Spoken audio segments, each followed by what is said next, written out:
हम बचपन से ये सुनते आए हैं कि ज़्यादा पैसा मतलब ज़्यादा प्रॉब्लम्स, या पैसे से ही सब कुछ नहीं खरीदा जा सकता है, या फिर शेयर मार्केट में पैसा डालना बहुत ही ज़्यादा रिस्की है, या फिर आपको तब तक काम करना पड़ेगा जब तक आप बूढ़े नहीं हो जाते हो, उसके बाद ही आप रिटायर हो सकते हो।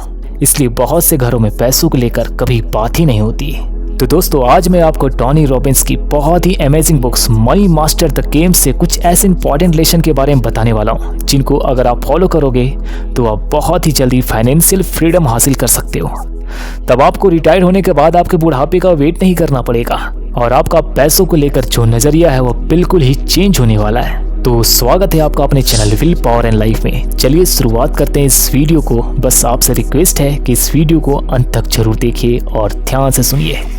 दोस्तों, कहानी में आगे बढ़ने से पहले मैं आपको बताना चाहता हूँ, इस किताब के ऑथर टोनी रॉबिन्स ने फाइनेंशियल फ्रीडम होने के लिए 5 छोटे गोल्स के बारे में चर्चा की है, जो कि हम आगे जानेंगे। चलिए अब स्टार्ट करते हैं। First point, money is a good servant but a bad master. इस क्वाइट का मतलब होता है कि पैसा एक अच्छा नौकर है लेकिन बहुत ही बेकार मालिक है। चलिए समझते हैं ऑथर ने क्या कहने की कोशिश की है। अगर आप अपने पैसे को कंट्रोल करते हो, मतलब कि आपको अच्छे से पता है कि आपको अपना पैसा कहाँ खर्च करना है या फिर किसे अपने पैसे देने हैं, तो ये पैसा आपको पावर देता है। लेकिन अगर इसका उल्टा हो जाए और पैसा आपको कंट्रोल करने लग जाए, मतलब कि आप ऐसी चीज़ों पर खर्च करने लग जाओ जिसकी एक्चुअल में आपको ज़रूरत ही नहीं हो। चलिए समझते हैं एक एग्जांपल से। जैसे कि बिना फालतू का खर्च करना, बड़ा घर लेना, बड़ी बड़ी गाड़ियां लेना, तो ये सब आपके लिए अच्छा नहीं होगा, क्योंकि फिर पैसा आपको कंट्रोल करने लग गया है। टोनी रॉबिन्स बोलते हैं कि हम लोग पैसे के बारे में ज़्यादा बात करने से कतराते हैं। हम अपने डिनर टेबल पे या फिर पब्लिक प्लेस में पैसे के बारे में बात करना पसंद नहीं करते, क्योंकि हम लोग उतने कंफर्टेबल नहीं होते हैं पैसे को लेकर। और ये सबसे ज़्यादा इम्पॉर्टेंट है कि आप पैसे को कैसे हैंडल करते हो। या तो आप पैसे को यूज़ करोगे या फिर पैसे आपको यूज़ करेगा, या तो आप पैसे को मास्टर करोगे या फिर पैसे आपको मास्टर करेगा। इसलिए टोनी रॉबिन्स बोलते हैं कि हमें मनी के उस गेम को समझना होगा और उसमें मिस्ट्री हासिल करनी होगी, तभी हम अपने पैसे को सही तरीके से कंट्रोल कर पाएंगे।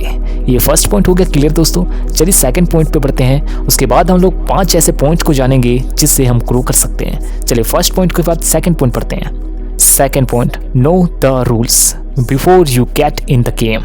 जैसा कि मैंने पहले बताया है कि टोनी रॉबिन्स पैसे को लेकर एक गेम की तरह मानते हैं और समझते हैं और बताते हैं, और वह बोलते हैं कि हमें इस गेम को खेलने से पहले उसके रूल्स के बारे में पता होना चाहिए। पैसा काम कहाँ कैसे करता है।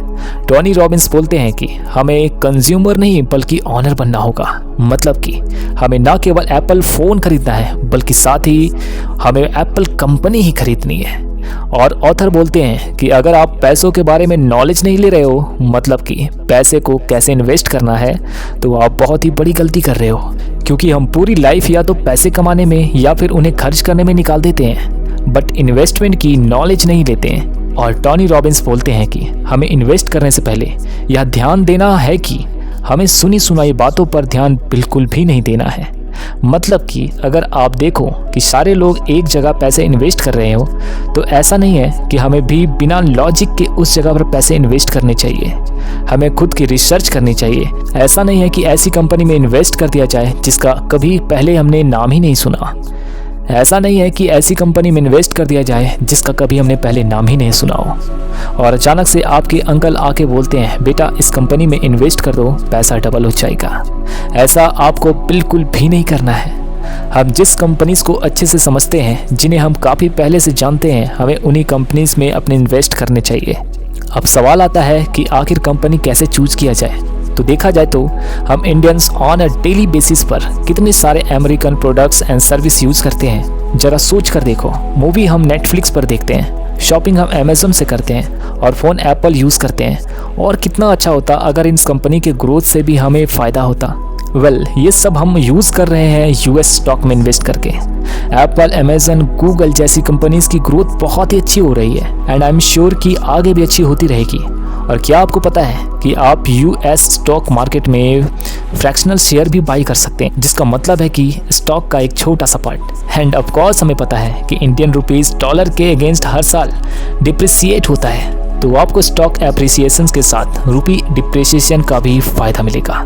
यूएस स्टॉक में इंडिया में इन्वेस्ट करने से पहले बहुत सारे चार्जेस एंड कमीशंस इन्वॉल्व होते हैं, बट कई सारे ऐसे इन्वेस्टिंग ऐप है जिसकी हेल्प से यह प्रॉब्लम सॉल्व की जा सकती है। चलिए अब थर्ड पॉइंट को समझते हैं, जिसमें बताया गया है what is the price of your dream.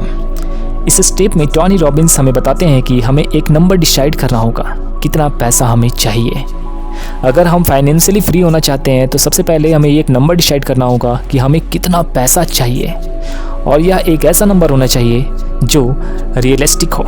आप अगर आज लोगों से पूछोगे कि आपको फाइनेंशियली फ्रीडम होना चाहिए तो आपके पास कितने पैसे होने चाहिए, तो मैक्सिमम लोगों का जवाब होगा कि 5 करोड़ to 10 करोड़। बट क्या एक्चुअल में इतने पैसे चाहिए भी होते हैं या फिर नहीं?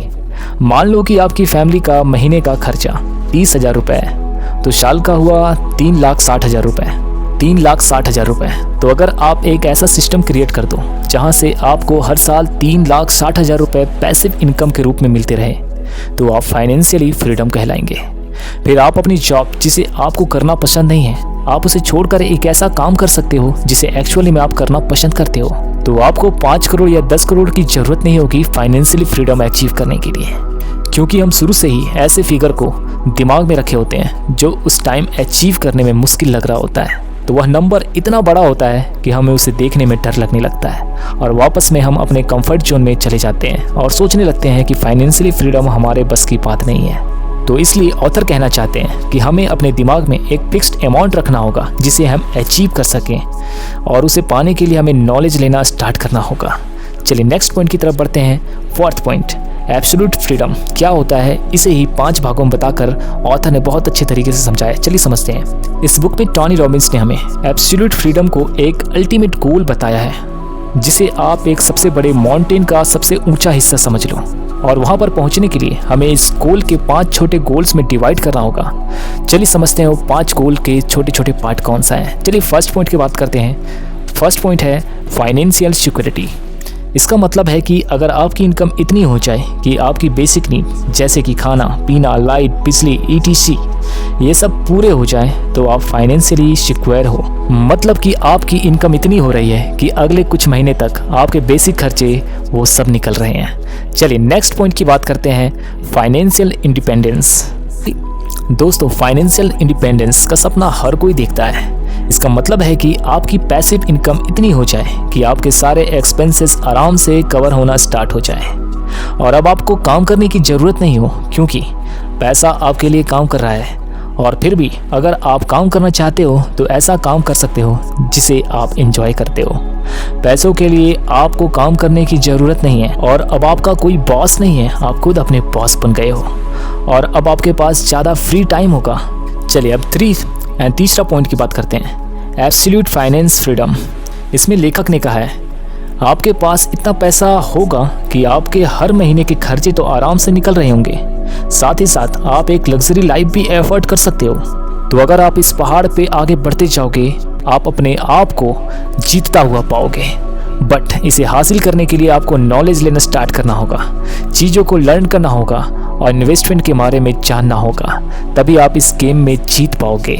चलिए पॉइंट नंबर 4 की बात करते हैं, make the most important investment decision of your life. Asset allocation. इसका मतलब है कि आप कितना पैसा कहाँ पर रखते हो। कुछ लोग पैसा अपने घर में रखते हैं, कुछ लोग बैंक में FD करके रखते हैं, तो कुछ लोग गोल्ड और रियल एस्टेट में अपना पैसा लगाते हैं, तो कुछ लोग स्टॉक एंड शेयर और बॉन्ड्स के रूप में अपना पैसा इन्वेस्ट करते हैं।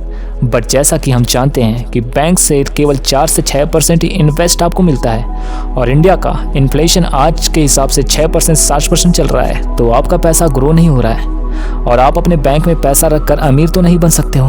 हाँ, बट कुछ लोग जिनकी एज ज़्यादा हो चुकी है, उन्हें अपने पैसे को ग्रो होने से कोई मतलब ही नहीं है। उन्हें तो बस चाहिए उनका पैसा सेफ रहे, जिससे कि रिटायरमेंट के बाद उन्हें वह पैसा मिलते रहे। तो उसके लिए बैंक सही है। बट आपकी एज अभी कम है तो आप अपना कुछ पैसा इन्वेस्ट करना स्टार्ट कर सकते हो, क्योंकि अभी आपके ऊपर अपने बच्चे की पढ़ाई का या फिर रिटायरमेंट की कोई भी चिंता नहीं है। तो आपको इन्वेस्टमेंट पर ध्यान देना होगा, जहां पर आपका पैसा सही मायने में कंपाउंड होता रहेगा। इसलिए चीज़ों को नॉलेज लेना स्टार्ट कीजिए।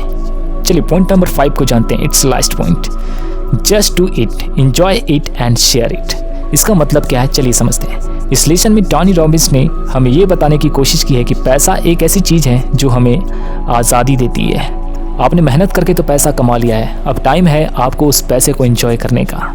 आप आराम से वैकेशन पर जा सकते हैं, एंजॉय कर सकते हो या नई नई जगहों पर एक्सपीरियंस ले सकते हो, और फ्री टाइम में आप अपने फैमिली के साथ टाइम एक्सपेंड भी कर सकते हो।